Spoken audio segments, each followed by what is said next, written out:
तो बच्चों, कैसा हाल है? क्या हाल है? सब ठीक ठाक हो? वीडियो शुरू करने से पहले क्या करोगे? सब टाइप करोगे, लाइक कर दोगे। लाइक तो लास्ट में करना, ठीक है? दोस्तों को शेयर कर देना। कोई दिक्कत हो तो कमेंट करना। तो आज हम फंडामेंटल थ्योरम ऑफ अर्थमेटिक का अगला टॉपिक पढ़ेंगे कि फंडामेंटल थ्योरम ऑफ अर्थमेटिक से इरेशनल नंबर को कैसे प्रूव करते हैं, है ना? रेशनल नंबर क्या होता है? जो नंबर फ्रैक्शन में लिखा जा सके, जो नंबर फ्रैक्शन में लिखा जा सके उसको रख लो। पी बाई क्यू के रूप में लिखा जा सके, क्यू के जगह पे जीरो ना हो, पी और क्यू क्या हो? प्राइम नंबर हो, प्राइम नंबर, ठीक है? प्राइम नंबर हो।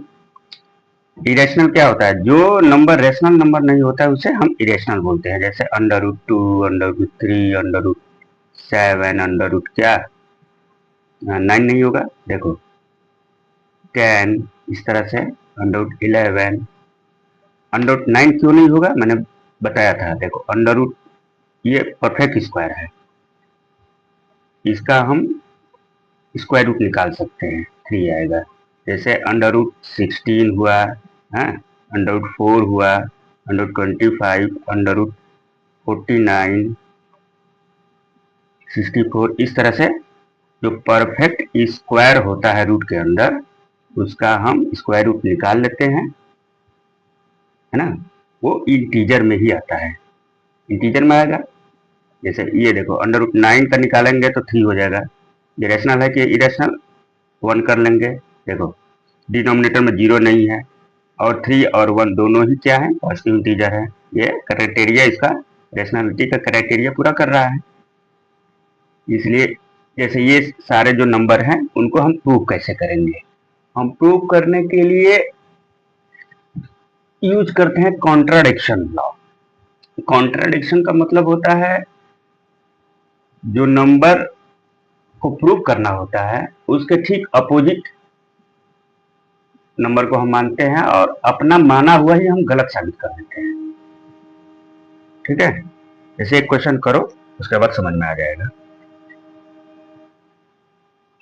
क्वेश्चन है, मान लो कि प्रूव दैट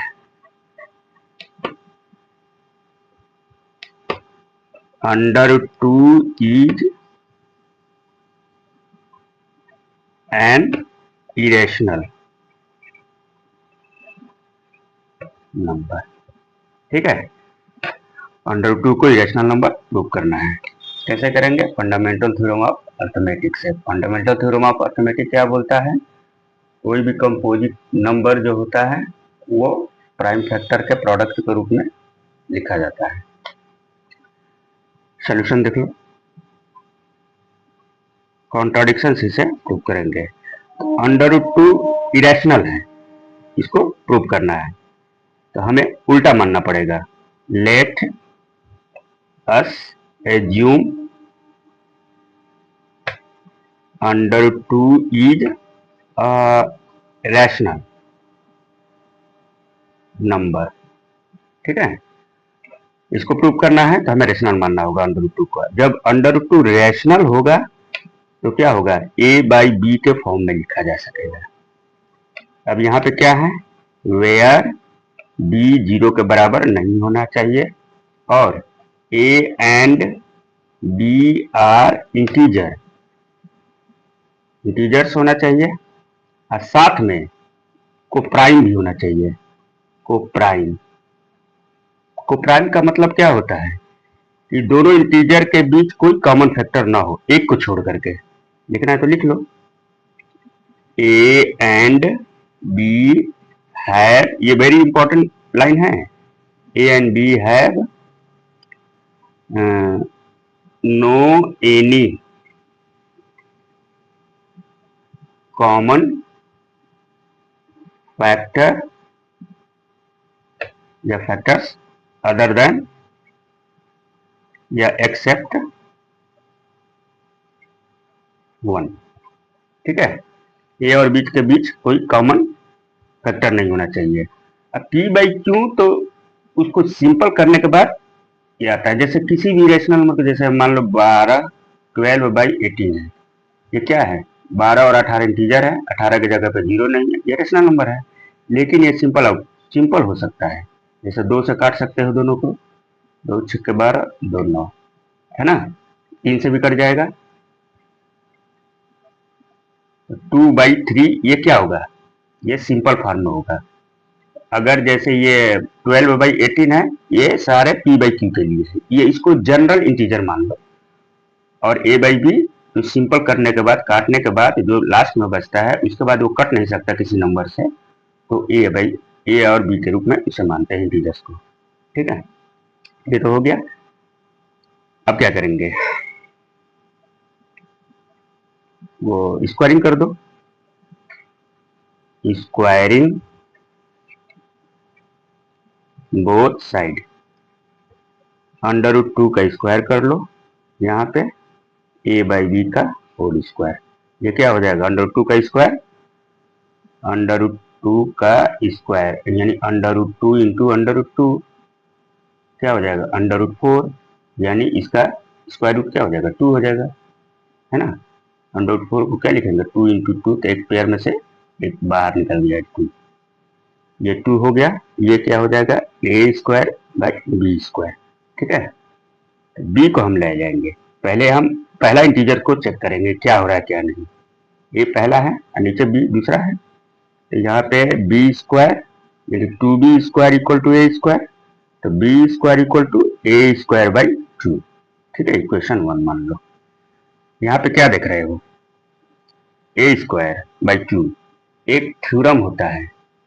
क्या होता है वो, किसी नंबर का स्क्वायर करेंगे, अगर वो किसी नंबर से डिवाइड हो जाए तो वो खुद उस नंबर से डिवाइड होगा। नहीं समझ में आया, जैसे मान लो कि एक कोई नंबर है 6 है, इसका स्क्वायर कर लो 36, है ना। मान लो कि ये 3 से कट रहा है, कितनी बार जाएगा वो, 12। ठीक है, ये एक जगह पर क्या हो गया, ये 6 हो गया, यानी वो 6 3 से ये कटेगा कि नहीं कटेगा, कटेगा। किसी नंबर का स्क्वायर अगर किसी दूसरे नंबर से डिवाइड हो रहा है तो वो खुद नंबर उस नंबर से डिवाइड होगा, है ना, प्राइम से डिवाइड होगा। ये एक थ्योरम होता है, तो यहाँ लिख लो, if a square is divisible by 2 then a is also divisible by 2, मतलब 2 से डिवाइड होगा। ठीक है, इसी तरह से तो क्या हुआ, ए बाई 2 2 से डिवाइड होगा तो कुछ ना कुछ तो मिलेगा ही। ये 6 की जगह पर में 4 भी हो सकता है, 4 का स्क्वायर 16, इस तरह से किसी नंबर 2 से कटना हो तो ऐसे कुछ भी हो सकता है ना एक जगह पे। तो ए बाई 2 इक्वल टू हम एम मान लो, एम भी एक इंटीजर ही है, डिवाइड करने के बाद कुछ ना कुछ तो बचेगा ही, से एम इज एन इंटीजर। ठीक है, तो ये क्या हो जाएगा, ए इक्वल टू क्या हो जाएगा, क्रॉस मल्टीप्लाई से 2m। अब इसका वैल्यू इसमें रख दो, put A equal to 2m in equation 1, we get क्या हो जाएगा, बी स्क्वायर इक्वल टू, एक जगह पर 2m लिखेंगे, ए का स्क्वायर यानी 2m का स्क्वायर, 2 तो अपने जगह पे ही रहेगा, तो बी स्क्वायर इक्वल टू 2 दूनी का 4m स्क्वायर बाई 2, ये कट जाएगा 2 बार में। ठीक है, आगे देखो, B square equal to 2m square आया,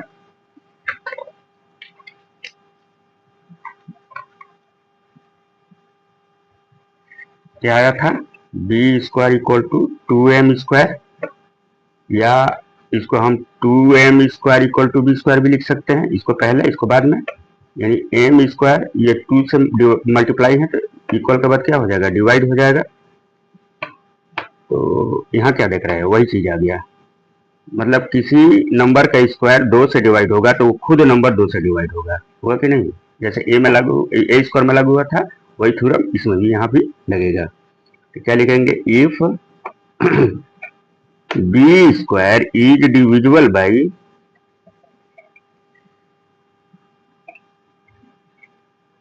to, then B is also divisible by 2।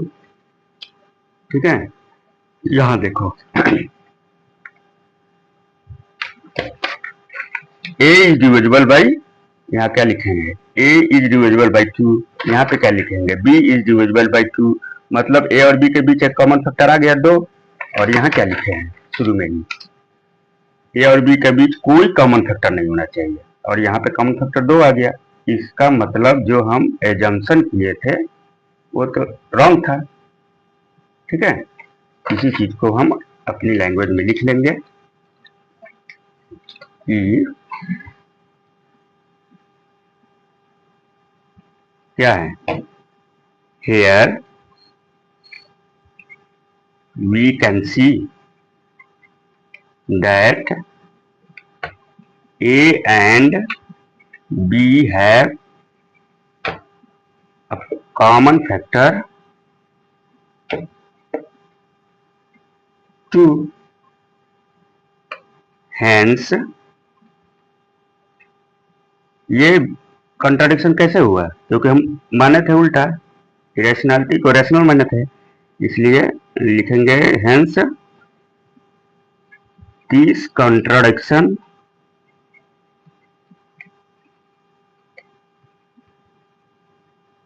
has been arisen, या हैज अराइज लिख सकते हो, लिख लेना अपनी लैंग्वेज में, बिकॉज ऑफ क्या होगा, our wrong assumption. Wrong assumption के लिए ऐसा हुआ। तो लास्ट में लिख लेंगे देयरफॉर, जब ये रैशनल नहीं रहा तो क्या होगा, जब कोई नंबर रैशनल नहीं होता तो वो तो इरेशनल होता ही है। Therefore under 2 is an irrational number. आ गया, एक बार और समझ लो इसको, है ना। एक क्वेश्चन को अच्छी तरह समझ जाओगे, इस पैटर्न पर जो भी आएगा, जैसे अंडर रूट 2 हुआ, है ना, अंडर रूट 3, 7, 10, 11, 13, 15, है ना, ऐसे ये सारे नंबर को हम इसी तरीके से सॉल्व करेंगे। देखो एक बार देख लो, क्वेश्चन है prove that under 2 is an irrational number. इसको प्रूव करना इरेशनल, तो हमें क्या करना पड़ेगा, उल्टा करना पड़ेगा। Let us assume under 2 is rational. जब रैशनल होगा तो हम उसको a बाई बी के फॉर्म में लिख सकते हैं। डिनोमिनेटर की जगह पे 0 नहीं होना चाहिए, यहाँ पे डिनोमिनेटर की जगह पे 0 नहीं। रेशनलिटी का क्राइटेरिया क्या होता है, डिनोमिनेटर की जगह पे 0 ना हो और न्यूमरेटर और डिनोमिनेटर दोनों ही इंटीजर हो। ठीक है, ये जनरल इंटीजर हो। यहाँ को प्राइम लिखेंगे क्योंकि हमको इसको हम सिंपल कर सकते हैं, जैसे 12/18 को हम p/2 लिख सकते हैं, लेकिन इसको छोटा करने के बाद वो a/b के फॉर्म में आएगा, है ना। तो a and b have no any common factor other than 1, यही मेन टॉपिक है। यहाँ पे बोल रहा है कि a और b के बीच कोई कॉमन फैक्टर नहीं है। आगे क्या होता है, स्क्वायरिंग बोथ साइड, स्क्वायर कर लेंगे, इक्वेशन बना लेंगे। ये थ्योरम होता है कि अगर किसी नंबर का स्क्वायर किसी नंबर से डिवाइड हो तो वो खुद नंबर उस नंबर से डिवाइड होगा। A square divisible by 2, then a is divisible by 2। A अगर 2 से डिवाइड करते हैं तो कुछ कोई ना कोई इंटीजर आता है, मान लो कि वो m हुआ, तो a equal to cross multiply से 2m हुआ। a equal to 2m equation 1 में रख लो। तो इक्वेशन 1 में रख लो कि ए को यहाँ डिवाइड दिखा दिया तो बी को डिवाइड दिखाना होगा। तो b square equal to 2m का होल स्क्वायर बाई 2 क्या बच जाएगा, M square equal to B square by 2। यहाँ भी वही थ्योरम लगेगा, if B square is divisible by 2 then B is also divisible by 2। Here we can see that, हम यहाँ देख सकते हैं कि ए और बी के बीच एक कॉमन फैक्टर 2 मिल गया, इसलिए अर्थात ये क्यों हुआ, this contradiction has been arisen because of our wrong assumption. हम गलत माने थे, हमारा माना हुआ ही गलत था। तो क्या हो जाएगा, जब हमारा माना हुआ ही गलत था, हम माने थे कि √2 एक रैशनल है, तो हमारा वो तो गलत हो गया, जब रैशनल ही नहीं रहा तो क्या बचा, वो इरेशनल हो गया। इस तरह से सारे क्वेश्चन कर लेंगे, ठीक है। और एक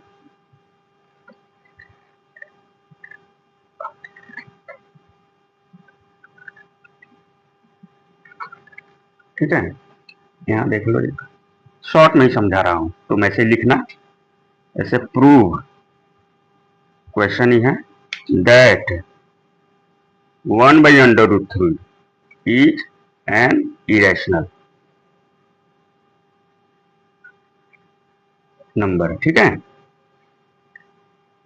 अगर इसको करना हो, डिवाइड में है, ठीक उसी तरह से करेंगे। क्या करेंगे, इसको लेटस सॉल्यूशन कर लेंगे, latus assume that 1/√3 is a rational number, ठीक है। जब रैशनल है तो 1/√3 इक्वल टू, रैशनल है तो ए बाई बी के फॉर्म में आएगा, बी 0 के बराबर नहीं होगा, ए एंड बी इंटीजर्स है, ठीक है, ये कोप्राइम है, एंड कोप्राइम, कोप्राइम का ही मतलब होता है कि उनके बीच कोई कॉमन फैक्टर ना हो, एक को छोड़कर उनके बीच कोई कॉमन फैक्टर ना हो, ठीक है। बाकी वैसे ही सॉल्व करेंगे, क्या कर लेंगे, स्क्वायरिंग कर लेंगे। स्क्वायरिंग करते हैं, स्क्वायरिंग बोथ साइड,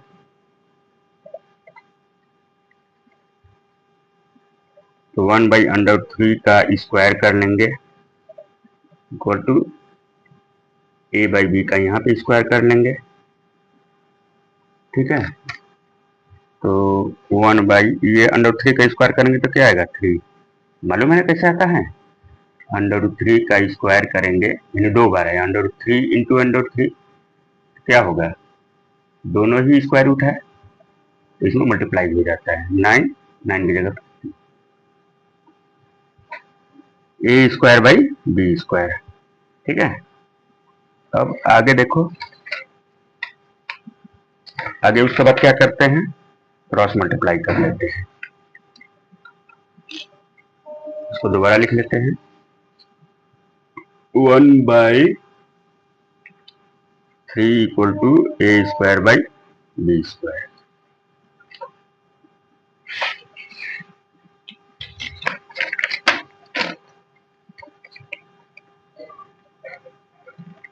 समझ में आ रहा है बच्चों, क्या बेटा समझ में आया, नहीं आएगा जितनी बार पूछोगे उतनी बार बताऊंगा, एकदम क्लियर होना चाहिए, क्योंकि कॉन्सेप्ट ही क्लियर होगा तभी क्वेश्चन किसी तरीके से भी घुमाएगा तुम लोग कर लोगे, है ना, कॉन्सेप्ट को समझो। तो यहाँ पे क्या हो जाएगा, क्रॉस मल्टीप्लाई से b square equal to 3a square, या 3a square equal to B square, and a square equal to B square by 3। इसमें पहले हम बी को चेक करेंगे, ठीक है, एक को चेक करेंगे, इससे भी हो जाता है कि मल्टीपल है तो, लेकिन यहाँ बी को हम डिवाइड में ले जाओ, ये 3 को डिवाइड में ले जाओ, तो a square equal to B square by 3। अब यहाँ क्या देख रहे हो, वही चीज पढ़ रहा है theorem, if B square is divisible by 3 then B is also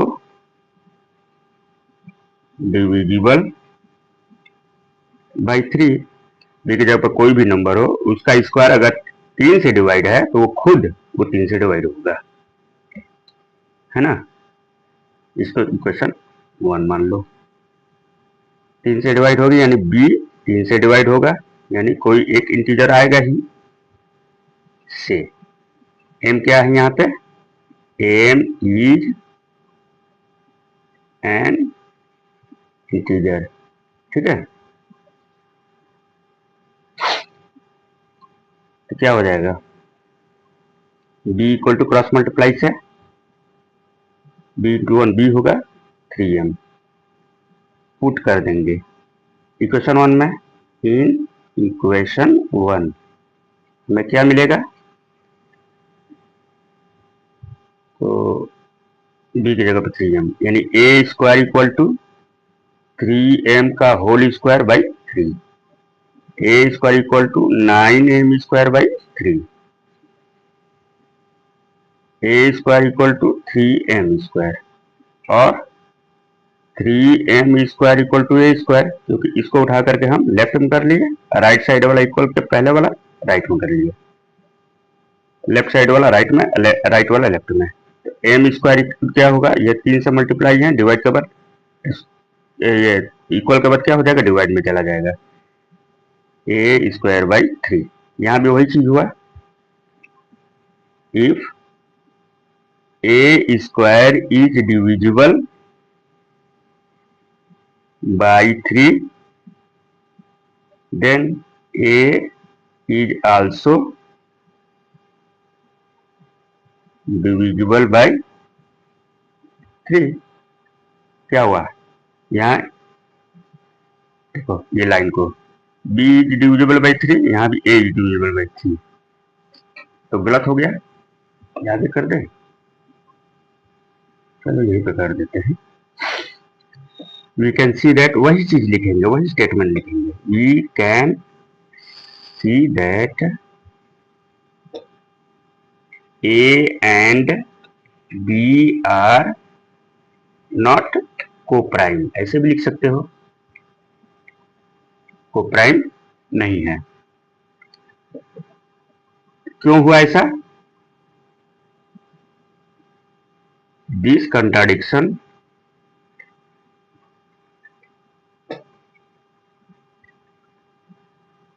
has arised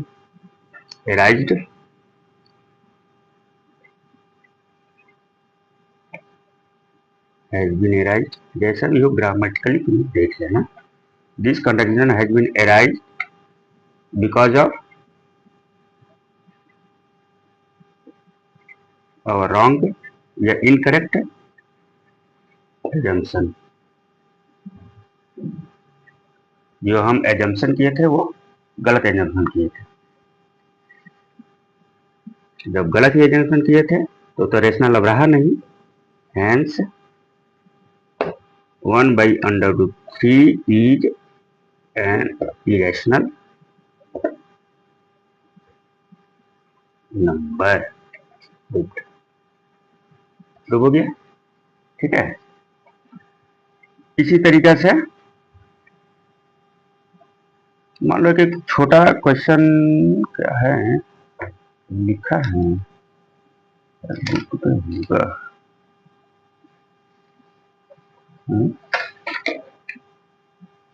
ये क्वेश्चन जो है इस तरह का भी हो जाता है। जैसे तो एक तो सिंपल सीख लिए, उसके बाद डिवाइड वाला भी सीख लिए, अगर फ्रैक्शन में हो तो इरेशनलिटी, और एक प्लस माइनस में भी देख लो, ठीक है। जैसे मान लो इक्वेशन है 3 + 2√5,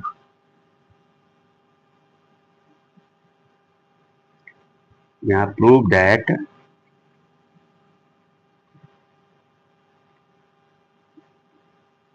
prove that 3 + 2√5 is an irrational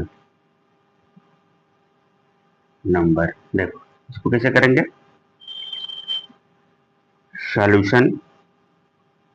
बेटा पेशेंस रखना तुम लोग, क्योंकि वीडियो लंबा होगा तो घबराना मत। है ना, समझ में आना चाहिए अच्छी तरह से। देखो ये इरेशनल है तो हमें क्या करना पड़ेगा, let us assume that 3 + 2√5 is a rational number. जब इरेशनल हो तो क्या करेंगे, ये a बाई बी के फॉर्म में लिखा जा सकेगा। b 0 के बराबर नहीं होना चाहिए, a और b आर को प्राइम इंटीजर के साथ को प्राइम होना चाहिए, है ना। अब ये चीज देखो, इस 3 को उस साइड ले जाओ, 2√5 equal to a by b -3। 1 लगा लो, यहाँ एल्सियम ले लो, b और 1 का एल्सियम b होगा, b से भी कैंसिल, a हो जाएगा, 3b हो जाएगा, 2√5 हुआ। अब क्या करोगे, 2 को तुम ले जाओ, √5 इक्वल टू क्या हो जाएगा, ये 2 मल्टीप्लाई में तो डिवाइड हो जाएगा, a -3b बाई b। अब एक चीज यहाँ देखो, a और b इंटीजर है, ठीक है, तो a -3b भी एक इंटीजर होगा। एक जगह पे कुछ भी लिखोगे, जैसे एक जगह पे मान लो 2, अब एक जगह पे 3 है, ये समझने के लिए समझना ही है। जैसे एक जगह पे 2 है और b की जगह पे 3 है, ठीक है, यहाँ क्या हो जाएगा, 2 × 3। देखो 2 - 9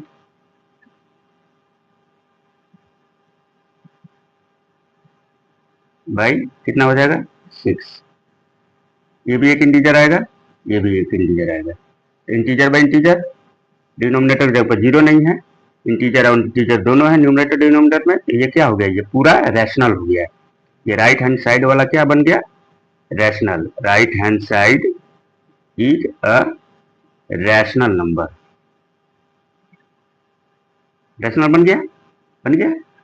तो ये √5 भी रैशनल होना चाहिए, क्योंकि ये इक्वल है, तो √5 रैशनल होना चाहिए, लेकिन हमको तो पता है √5 क्या है, इरेशनल है, इसलिए इसको सीधे लिख लेंगे, √5 इज एन इरेशनल नंबर, ठीक है।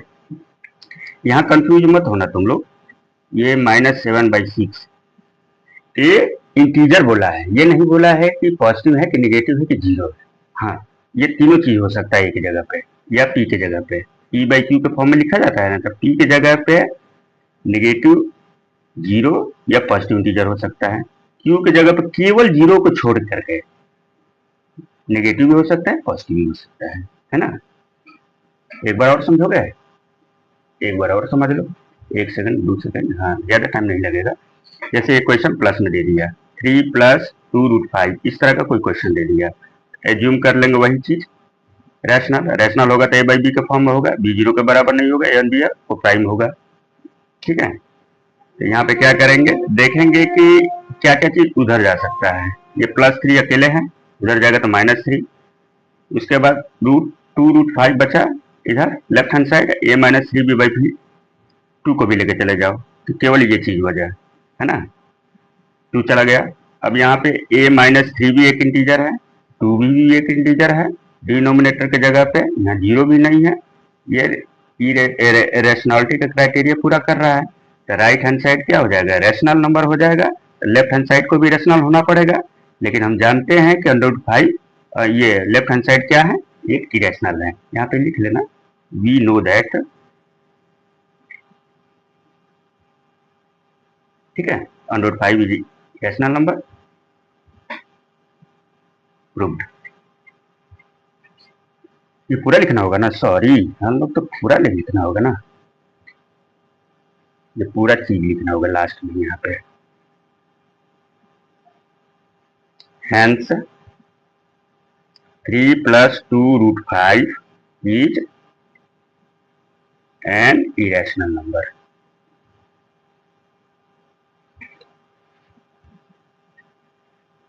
तब तो लिखेंगे, ठीक है, किस तरह से इसको सॉल्व करेंगे। ठीक है बच्चों, लास्ट में वही चीज जो बार बार बोलना पड़ता है, तुम लोग करते नहीं हो, कर देना। ओके बच्चों, लाइक सब्सक्राइब कमेंट शेयर सारा कुछ कर लेना, है ना। ये पहले ही कर लिया तो लाइक तो बाद में करोगे क्योंकि तुमको पसंद आएगा कि नहीं आएगा, शेयर भी बाद में ही करोगे। सब्सक्राइब में कभी भी बीच में कर सकते हो, सब्सक्राइब शुरू नहीं कर दो, है ना। ठीक है बच्चों, आगे पढ़ेंगे। जो एफटीए का है ना, फंडामेंटल थ्योरम ऑफ अर्थमेटिक का, ये रैशनैलिटी तो इसमें दिखा दिए। अब रैशनल नंबर को दिखाएंगे, कौन सा नंबर रैशनल नंबर में टर्मिनेट होता है, नॉन टर्मिनेटिंग, इस तरह का क्वेश्चन को हम आगे सॉल्व करेंगे।